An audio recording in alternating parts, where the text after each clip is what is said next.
अस्सलाम वालेकुम। सब कैसे हैं? ठीक हैं? खैरियत से हैं? वालेकुम सलाम मैम।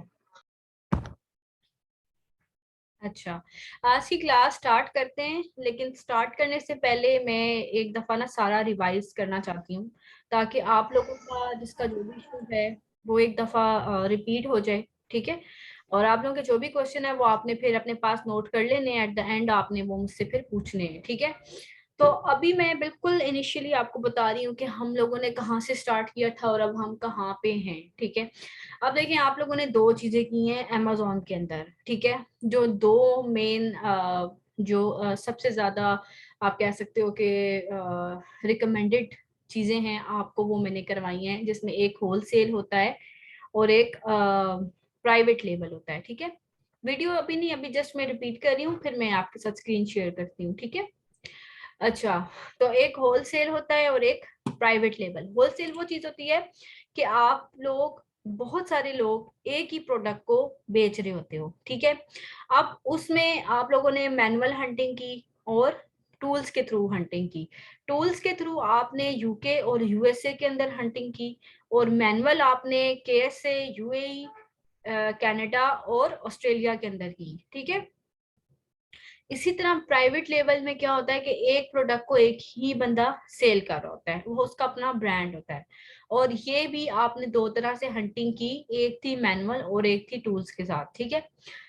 टूल्स के साथ आपने यूके यूएसए में की, और मैनुअल आपने की उधर यूएई, केएसए, कनाडा और ऑस्ट्रेलिया में। ठीक है? अच्छा, अब इसमें क्या होता है कि आप कनाडा, ये जितने भी, सॉरी, होलसेल की अगर हम बात करते हैं ना, होलसेल में सिर्फ तीन तीन स्टेप्स होते इन्वॉल्व होते हैं, सिर्फ तीन स्टेप्स इन्वॉल्व होते हैं होलसेल के अंदर। आप गौर से सुनिएगा, होलसेल के अंदर सिर्फ तीन स्टेप्स इन्वॉल्व होते हैं। Number one is product hunting. Number two is, अगर आप लोकल जा रहे हो, यानी अनब्रांडेड प्रोडक्ट्स के साथ जा रहे हो, तो आप सोर्सिंग करवाओगे अलीबाबा से। ठीक है? और अगर आप यूके यूएसए में ब्रांड्स के साथ जा रहे हो, तो फिर आपने ब्रांड से ही अप्रूवल लेनी होती है और उन्हीं से सोर्सिंग करवानी होती है। ठीक है? अच्छा, और तीसरा स्टेप क्या होता है? पहला स्टेप हो गया प्रोडक्ट हंटिंग, ठीक है, दूसरा स्टेप हो गया सोर्सिंग, और तीसरा स्टेप प्रोडक्ट को लॉन्च कर देना, दैट्स इट, यानी लिस्टिंग कर देना। लिस्टिंग हुई भी होती है, उसके साथ मी टू करना। मी टू, वो जो उस दिन भी किसी ने पूछा था मुझसे, उसको कहते हैं मी टू, यानी मैं भी बेच रही हूँ, मी टू, मैं भी बेच रही हूँ इस प्रोडक्ट को। ठीक है? ये होता है होलसेल। अच्छा, ये तीन स्टेप्स इन्वॉल्व होते हैं होलसेल के अंदर। अब प्राइवेट लेबल, क्योंकि एक पूरा ब्रांड लॉन्च करना होता है, तो उसके अंदर काफी सारी चीजें आती हैं। ठीक है? उसके अंदर सबसे पहले आता है आपका प्रोडक्ट हंटिंग। ठीक है? प्रोडक्ट हंट की, अच्छी सी प्रोडक्ट निकाली जो आपका क्लाइंट जो है वो प्राइवेट लेबल करेगा। ठीक है? फिर उसके बाद आवाज ब्रेक हो रही है। आवाज ब्रेक हो रही है मैम आपकी। आवाज सही से नहीं आ रही। अच्छा, मे बी कुछ थोड़ा सा बीच में मैम आवाज तो आ रही थी आपकी। जी आवाज मैम, नहीं आपकी आ रही। जी, अभी अभी कुछ क्लियर हुई है? बीच में यस मैम, डिस्टॉर्शन आपके होती है। क्लियर है। जी जी, वो थोड़ा सा मेरे ख्याल में इंटरनेट कनेक्शन उड़ गया था, तो अभी इंशाल्लाह क्लियर होगा। अब सही है, अब सही है। ठीक है। अच्छा, तो प्राइवेट लेबल का मैं दोबारा से बताती हूँ कि प्राइवेट लेबल में कौन से स्टेप्स इन्वॉल्व होते हैं। प्राइवेट लेबल क्योंकि एक पूरी मुकम्मल लॉन्च होती है, ठीक है, कंप्लीट लॉन्च होती है, जिसके अंदर आपके क्लाइंट को फायदा भी ज्यादा होता है। ठीक है? और वो एक मुकम्मल लॉन्च होती है। अब इसके अंदर सबसे पहले आपकी प्रोडक्ट हंटिंग होती है। ठीक है? उसके बाद आपकी सोर्सिंग होती है। सोर्सिंग के बाद आपकी लॉन्चिंग होती है। लॉन्चिंग के बाद आपकी रैंकिंग होती है। ये मेन मोटे मोटे स्टेप्स हैं। ठीक है? प्राइवेट लेवल के अंदर जो मोटे मोटे स्टेप्स हैं, लेकिन इन स्टेप्स के बीच में कुछ चीजें ऐसी होती हैं जो आपको करनी बहुत जरूरी होती हैं। ठीक है? अब अगर हम स्टेप बाय स्टेप उन चीजों की बात करें ना, तो वो सबसे पहले फिर भी प्रोडक्ट हंटिंग आती है प्राइवेट लेवल के अंदर। ठीक है? प्रोडक्ट हमने अच्छी से निकाल ली, अब हमने उसको चेक करना होता है उसका पेटेंट। ठीक है? पेटेंट क्या चीज होती है? Right to sell product. ठीक है? पेटेंट भी आपको मैं आज कराऊंगी। ठीक है? कि पेटेंट कैसे चेक करते हैं। ठीक है? फिर पेटेंट आपने चेक कर लिया, फिर आप उसका करते हो कंपैटिटर एनालिसिस। ठीक है, उसी प्रोडक्ट का। कंपेटिटर एनालिसिस में क्या होता है कि आपका जिस भी प्रोडक्ट के साथ कंपटीशन है, आप उसका डीप एनालिसिस करते हो, एनालिसिस करके बताते हो कि भाई इसके क्या प्लस और नेगेटिव चीजें हैं जो हम अपनी प्रोडक्ट लॉन्च करेंगे तो हम उसमें इम्प्रूव कर सकते हैं। ठीक है, कंपेटिटिव एनालिसिस इसको कहते हैं, वो भी मैं आज आपको कराऊंगी। ठीक है, फिर उसके बाद आप इस प्रोडक्ट का प्रॉफिट मार्जिन निकालते हो। ठीक है, प्रॉफिट मार्जिन निकालने से पता चलता है कि हम अगर ये प्रोडक्ट इतने की बाय करेंगे और इसके इतने शिपिंग चार्जेस आएंगे चाइना से, यूके, यूएस से, जिधर भी कर रहे हैं लॉन्च, तो हमारे हमारे क्लाइंट को कितनी बचत होगी, क्या प्रॉफिट आएगा उसका। ठीक है, तो वो होता है प्रॉफिट मार्जिन कैलकुलेशन। ठीक है, प्रॉफिट मार्जिन कैलकुलेशन फिर हम करते हैं। फिर उसके बाद लिस्टिंग करते हैं। लिस्टिंग भी हमें खुद करनी होती है। ठीक है, लिस्टिंग भी हमें प्राइवेट लेबल के अंदर खुद करनी होती है। होलसेल में तो आपने देखा था ना, ऑलरेडी लिस्टिंग हुई हुई होती है, आपने मी टू करना होता है, जस्ट अटैच हो जाना होता है उसके साथ। ठीक है, ये कैसे अटैच हुआ जाता है वो भी मैं इंशाल्लाह आपको बताऊंगी। सेलर सेंट्रल भी दिखाऊंगी, सेलर सेंट्रल में कैसे काम किया जाता है। बैक की, ये तो फ्रंट की लिस्टिंग होती है ना, बायर अकाउंट, तो पीछे बैक की लिस्ट वर्किंग क्या होती है वो भी मैं आपको बताऊंगी, ताकि जाहिर है जब आप लोग बैक वर्क करोगे तो आपको पता होना चाहिए कि कैसे काम किया जाता है बैक पे। अच्छा, लिस्टिंग हो जाती है। लिस्टिंग होने के बाद फिर आपकी प्रोडक्ट को रैंक करवाया जाता है, क्योंकि देखो एक ही प्रोडक्ट को कितने हजारों लोग सेल कर रहे होते हैं। जैसे गार्लिक प्रेस है, उसको कितने ज्यादा लोग सेल कर रहे हैं। ठीक है, आपकी भी लिस्टिंग हो जाएगी तो आप तो किसी 8वें 9वें 10वें पेज पे होगे, या 30वें पेज पे होगे, 50वें पेज पे होगे। ठीक है, अब फायदा तो तब ही होता है ना जब आप पहले दूसरे पेज पे हो। जैसे आप लोग दराज पे जाते हो या किसी भी ऑनलाइन वेबसाइट पे जाते हो या ऐप से कुछ चीज सर्च करके लेते हो, तो आपकी यही कोशिश होती है कि आप पहले पेज से खरीद लो, दूसरे पेज से खरीद लो। ठीक है, ज्यादा दूर नहीं जाते हो आप, ऊपर ऊपर के प्रोडक्ट्स को बाय करने की कोशिश करते हो। इसी तरह होता है जब आप लोग यानी अमेजोन पे भी यही होता है।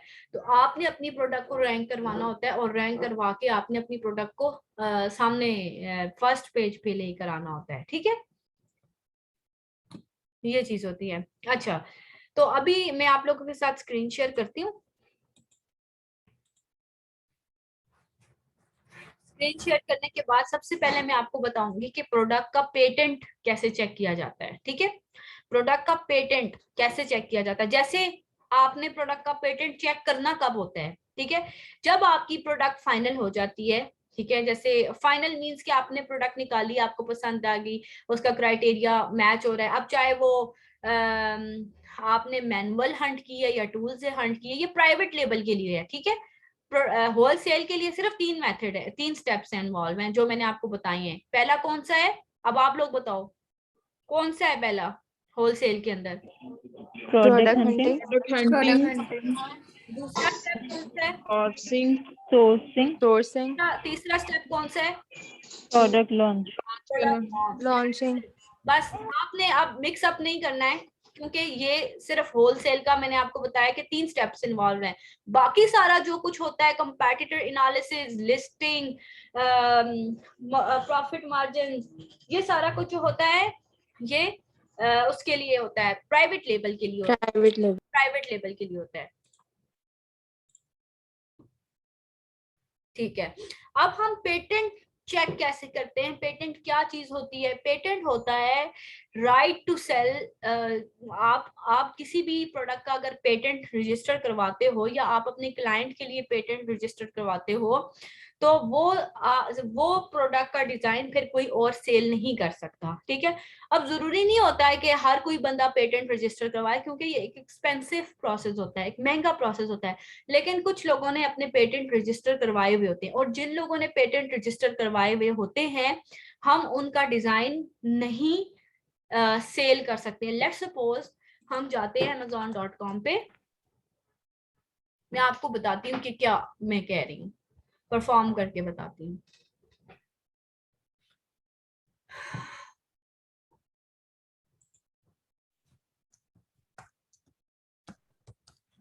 गार्लिक प्रेस पे गए,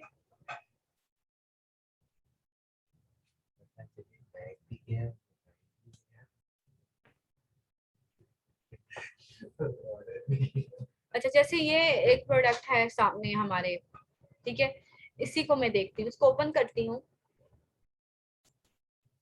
पेटेंट चेक करने के दो तरीके होते हैं, एक होता है आप अपने तरीके से कर सकते हो गूगल के थ्रू, और एक होता है आप किसी की सर्विसेज हायर करके उससे चेक करवा सकते हो प्रोफेशनल वे में।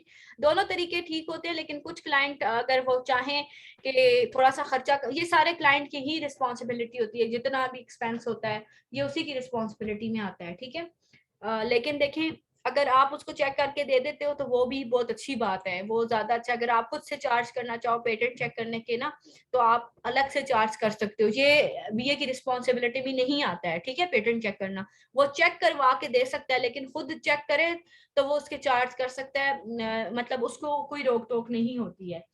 तो इसके चार्जेस जो है वो $30, $70, $100 इस तरह से होते हैं, मतलब बेसिक से थोड़े बहुत से चार्जेस होते हैं इसके। अच्छा ये देखें, ये प्रोडक्ट है, ठीक है। हम इसका पेटेंट कैसे चेक कर सकते हैं, आप जाते हो गूगल पे, यहाँ पे आप लिखोगे patent dot Google, patent dot Google पे आप चले जाओ।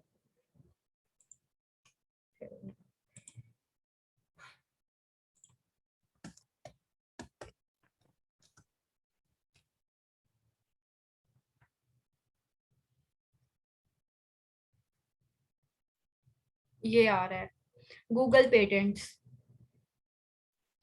ये अब आप जब ये करोगे ना तो इस तरह का ओपन हो जाएगा, ये गूगल पेटेंट्स की फॉर्म में ओपन हो जाएगा। ये नजर गूगल ही आ रहा है, लेकिन ये होता गूगल पेटेंट है, ठीक है। ये देखें, इसका ये भी यहाँ पे भी इस तरह से आ रहा होता है।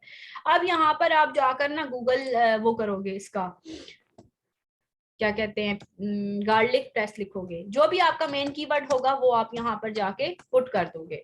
अच्छा, हम चेक क्यों कर रहे हैं इस प्रोडक्ट को, फर्ज करें आपने अपने क्लाइंट के लिए ये प्रोडक्ट निकाली है, फर्ज करें, ठीक है। आपको ये पसंद आ गई, इसके स्टैट्स मिल रहे हैं, प्राइवेट लेबल की प्रोडक्ट है, सारा कुछ मैच हो गया। अब आपने नेक्स्ट स्टेप क्या करना होता है, प्रोडक्ट करने के बाद पेटेंट को चेक करना होता है। पेटेंट चेक करने के लिए आप गूगल पे गए, गूगल वो लिखा, ठीक है, गूगल पेटेंट लिखा, ये देखिए आप पेटेंट वाले सारे ऑन हो जाएंगे। पेटेंट जैसे अभी मैंने आपको बताया, गूगल पेटेंट लिखोगे, फिर जाके अपना मेन कीवर्ड रखोगे, उसके बाद ये आपके पास ओपन हो जाएंगे सारे पेटेंट्स जो जो रजिस्टर्ड है। अब आपने अपने इस डिजाइन को सर्च करना है, ठीक है। अगर ये डिजाइन आपको गूगल पेटेंट्स में मिल जाता है तो इट्स मीन कि ये प्रोडक्ट पेटेंटेड है, ठीक है। ये उस बंदे ने इसको पेटेंट करवाया हुआ है, इसके पैसे देके ये अपने नाम करवा लिया, इसका डिजाइन ये सारा कुछ, तो आप ये सेम एज इट इस प्रोडक्ट को लॉन्च नहीं कर सकते। फिर आपको इसके डिजाइन में, इसके कलर में थोड़ा बहुत ना डिफरेंस लाना पड़ेगा। हम इसको चेक करते हैं, ओपन करेंगे वन बाय वन, दो तीन, ठीक है। ये ओपन हो रहा है, अब इसको चेक करेंगे।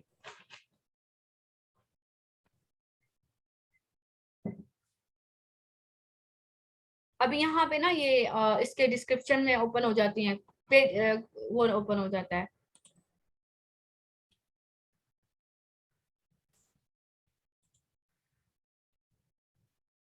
ये तो कुछ और आ रहा है, ये देखें, ये इस तरह की ना इमेजेस आना स्टार्ट हो जाएंगी आपके पास, काफी सारे इमेजेस।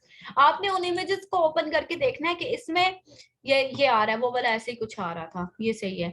अब ये वाला एक आ रहा है, गार्लिक प्रेस है, लेकिन ये देखें बिल्कुल भी वैसा नहीं है जो हमारे वो चीज है जो हमने देखा, ये बिल्कुल भी वैसा नहीं है। तो आपने इसको चेक किया अच्छे से, तो ये रिजेक्ट हो गया, यानी ये नहीं है, ये इस प्रोडक्ट जैसा नहीं है। अभी तक हम इस प्रोडक्ट को लॉन्च कर सकते हैं, हम मजीद ओपन करके चीजों को देखेंगे। इसको क्लोज कर देते हैं, ये अब इसको ओपन करके देखते हैं। इस तरह आपने दो तीन पेजेस ना, जो फर्स्ट दो तीन पेजेस होते हैं, 4-5 पेजेस तक अच्छा देखना चाहो तो 4-5 पेजेस तक आप चेक कर सकते हो। इसको देखो, यहाँ पे क्लिक करोगे, यहाँ पे ये भी बिल्कुल डिजाइन डिफरेंट है, वो डिजाइन नहीं है जो हमने देखा है, ठीक है।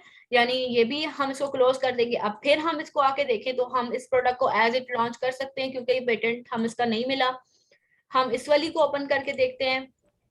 अभी मैं आपको रैंडम बता रही हूँ ना, क्योंकि आप जाहिर है हमें 4-5 पेजेस इस वक्त बैठ के नहीं देख सकती, इतना टाइम नहीं होता, लेकिन आपको मैं बता रही हूँ कि इस तरह से देखा जाता है। अच्छा, अब इसको देखें,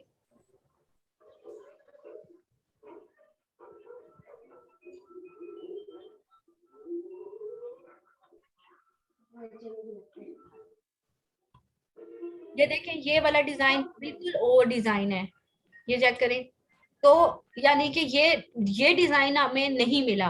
अगर हमें ये डिजाइन यहाँ पे किसी जगह पे मिल जाता है तो इसका मतलब है इसका पेटेंट रजिस्टर है, फिर हम इस प्रोडक्ट को सेम ऐसा लॉन्च नहीं कर सकते, फिर हमें इसमें चेंजिंग्स लानी पड़ेंगी। लेकिन अगर हमें इसका पेटेंट कहीं पे भी नहीं मिलता, हम प्रोफेशनली फाइवर के थ्रू या अपर के थ्रू भी चेक करवाएं, हमें नहीं मिलता, तो फिर हम सेम ऐसे प्रोडक्ट को लॉन्च करेंगे। ठीक है, तो ये होता है पेटेंट चेक। अंदर नहीं पहनना।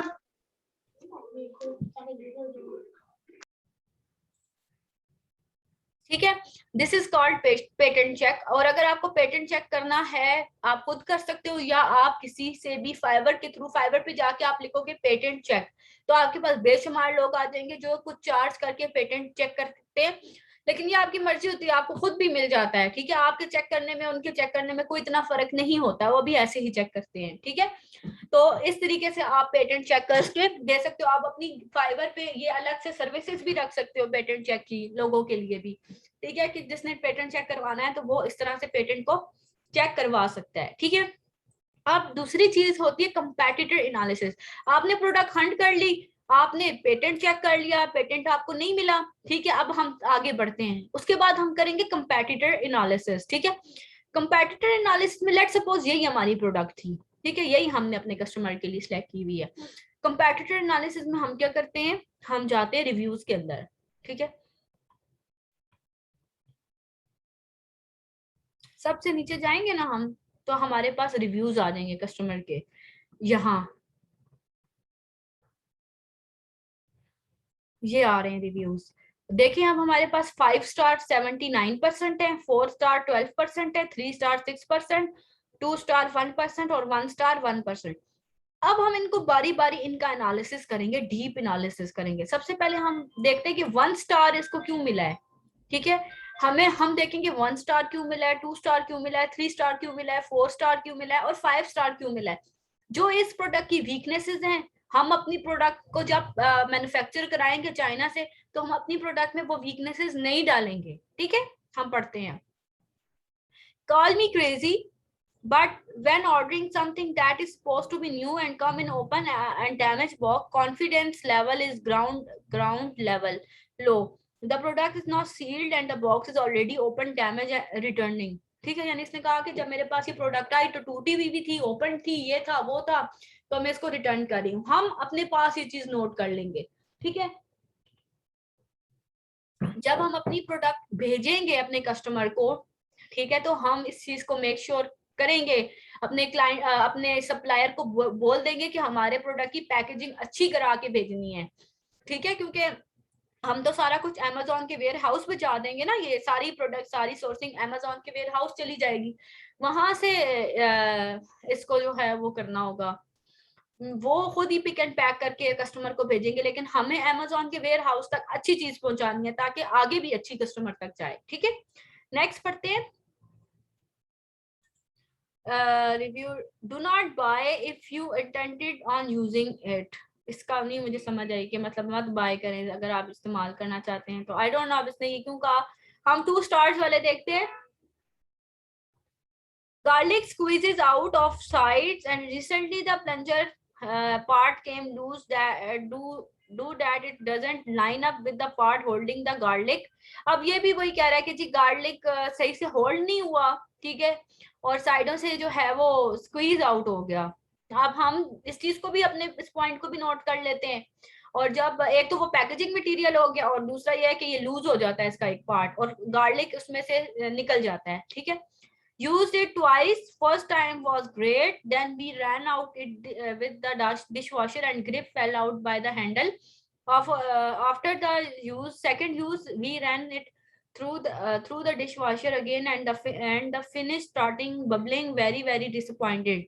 इसको कुछ वॉश करने में शायद मसला है। पहली दफा इसने कहा ठीक था एक्सपीरियंस, दूसरी दफा and the grip fail out of the handle, इसका भी शायद कुछ ग्रिप का ही इशू रहा है। तो हम जब ये सारी चीजें अपने पास नोट करेंगे, हम अपने सप्लायर को, जब अली बाबा से आप बात कर रहे होते हो ना, अली बाबा सप्लायर से आपने बात की है, उस दौरान आप उसको बताओगे कि भाई हमारी प्रोडक्ट में ये मसले ना, एक तो पैकेजिंग जबरदस्त होनी चाहिए, बेस्ट होनी चाहिए, ऐसा ना लगे कि खुला हुआ है, पहले से यूज्ड है।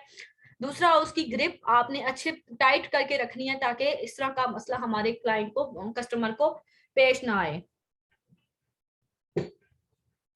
The slicer slices too thin and smashes the slices. I don't recommend it for slicing.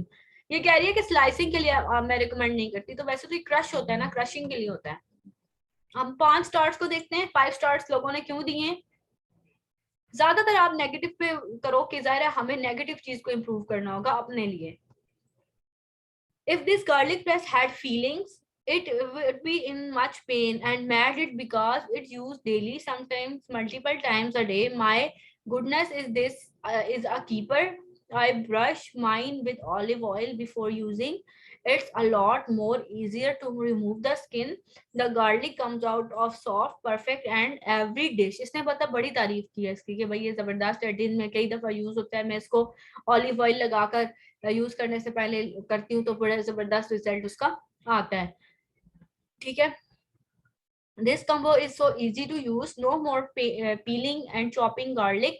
Roll cloves in the rubber cylinder. ये देखिए इसके साथ रबर सिलेंडर दिया हुआ है ना, ये छोटा सा, इसके अंदर अदरक वो लहसुन को डाल के ऐसे रोल करते हैं, वो खुद ब खुद छीला जाता है और इसमें डाल के क्रश करके यूं निकाल लेते हैं।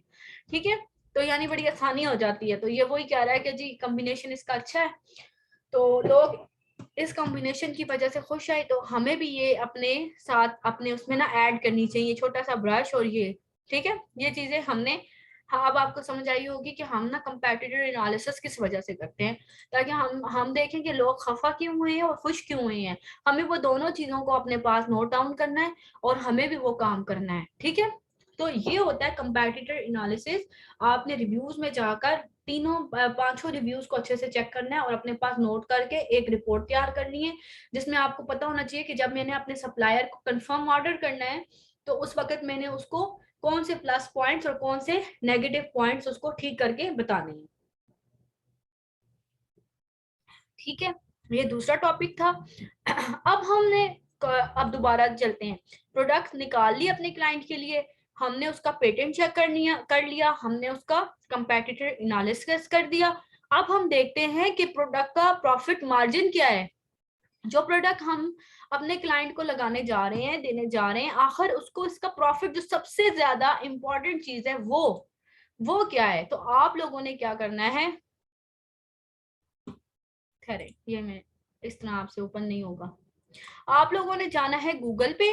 ठीक है, गूगल में जाने के बाद ये आप लोग भी चेक कर सकते हो और ये फ्री ऑफ कॉस्ट चेक कर सकते हो। इसके लिए आपको अकाउंट बनाने की भी जरूरत नहीं है, कुछ करने की भी जरूरत नहीं है।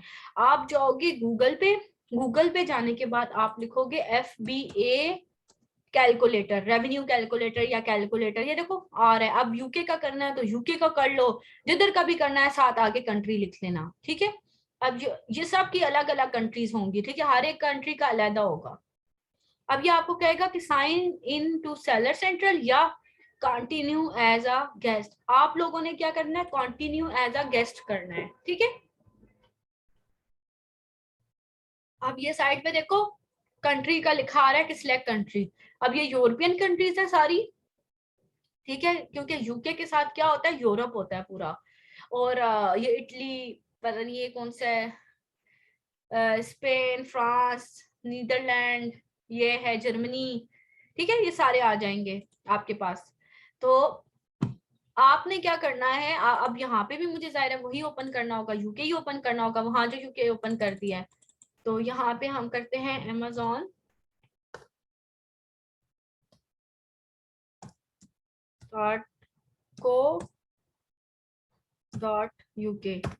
ठीक है, amazon.co.uk। आप यूके में आके हम, ठीक है, यूके में आने के बाद वही गार्लिक प्रेस करती हूँ मैं, क्योंकि हमने अभी हम उसी पे ही चल रहे हैं ना।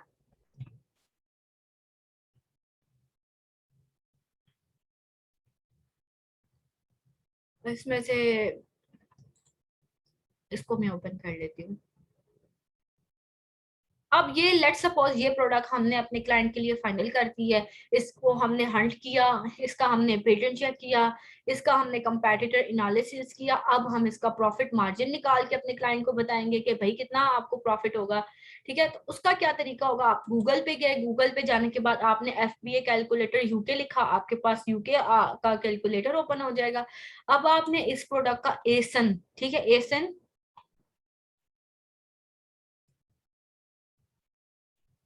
ये रहा, ये इस प्रोडक्ट का एसन है, इसको आपने यहाँ से कॉपी करना है। कॉपी करने के बाद आप आ गए कैलकुलेटर में और यहाँ आके आपने इसको पेस्ट कर देना है। ठीक है, पेस्ट किया आपने तो देखो ये आपके पास आ गया, ये वही है ना, यही सेम वही प्रोडक्ट है ये वाली, ये देखो सेम वही प्रोडक्ट आपके पास ओपन होगी ये यहाँ पे। ठीक है, अब हम यहाँ पर इसका कैलकुलेटर से यूज कर लेंगे। अब ये आपको एक चीज लिखी हुई आ रही है योर फुलफिलमेंट, और एक चीज लिखी हुई आ रही है Amazon फुलफिलमेंट। योर फुलफिलमेंट का मतलब क्या होता है, फुलफिलमेंट बाय मर्चेंट, और Amazon फुलफिलमेंट का क्या मतलब होता है, फुलफिलमेंट FBA जो हम कर रहे होते हैं अपने क्लाइंट के लिए। तो ये FBM है, ये FBA, क्योंकि आपका क्लाइंट तो FBA कर रहा होगा, तो आपने इसको यूज करना है। अब आपने यहाँ लिखनी है आइटम प्राइस। ठीक है, आइटम प्राइस कौन सी होती है, जो यहाँ पे Amazon पे जो सेल हो रही होती है, ये क्या लिखी है, $5, 5.98, यहाँ पे आप डालोगे 5.98। ठीक है, अच्छा नीचे आओ आप, ये अब लिखा हुआ है ship to Amazon। Shipping charges आपको जो आपका क्लाइंट दे, जो आपका सप्लायर शिपिंग चार्जेस आपको देगा वो आपने इसमें डालने हैं। शिपिंग चार्जेस आपको पता है ना कि क्या होते हैं, जो सामान को लेकर जाने वाले होते हैं चाइना से यूके या USA जिधर भी, उसको शिपिंग चार्जेस जैसे आप लोग कुछ मंगवाते हो जिसे DC कहते हैं, डिलीवरी चार्जेस कहते हैं। ठीक है, पाकिस्तान में कोई चीज मंगाते हो, कोई शॉपिंग करते हो, कपड़े बच्चों के मंगवाते हो, एक लफ्ज यूज होता है DC, डिलीवरी चार्जेस। तो ये जब बड़ी चीज शिपमेंट्स होती हैं तो उसको उसमें कहते हैं शिपमेंट चार्जेस। ठीक है, शिपमेंट। तो अब वो शिपमेंट चार्जेस लेट्स सपोज उसने आपको, अब ये आपकी जब सप्लायर से बात होगी ना तब वो आपको देगा शिपमेंट चार्जेस, तो वो देता है आपको $1। ठीक है, यहाँ पे आओ कॉस्ट ऑफ प्रोडक्ट। ठीक है, इस प्रोडक्ट को खरीदने के चार्जेस भी तो वो आपको देगा ना कि कितने की प्रोडक्ट है, ₹2 की है, ₹3 की है, ₹5 की है। ठीक है, तो समझो वो कहता है कि ये $0.50 की आपको पड़ेगी। ठीक है, दोबारा देखो यहाँ पे कॉस्ट लिख ली है, आइटम की प्राइस जो Amazon पे ये बंदा बेच रहा होगा, ठीक है, जिसका एसन हमने डाला है, ये हमने लिख दी। ठीक है, फिर यहाँ पर हमने शिपमेंट चार्जेस लिख दिए जो हमें हमारा सप्लायर देगा, ये 1 लिखा हुआ, यानी ये 1 यूनिट है, ये 1 यूनिट, इसको ऐसे ही लिखा रहने दीजिएगा। फिर आपने कॉस्ट ऑफ प्रोडक्ट लिखनी है कि ये जो प्रोडक्ट है, ये जो चीज है, ये हमें अलीबाबा से कितने की मिलेगी, तो हम कहते हैं $0.50 की मिलेगी, तो हम इसको कैलकुलेट करते हैं, बस इतना सा। अब ये देखिए कैलकुलेशन की हमने, तो हमारे पास आ रहा है 19.73% नेट मार्जिन। ठीक है, आपने सिर्फ ये देखना है, नेट मार्जिन देखना है 19.73। अब ये कम से कम आपके पास अच्छी प्रोडक्ट का जो होता है वो होना चाहिए 30 से 35% या 40% के दरमियान। ठीक है, अब ये 19 है ना, ये बहुत कम है। ठीक है, अगर यहाँ पे होता शिपमेंट चार्जेस जो है ना वो होते 0.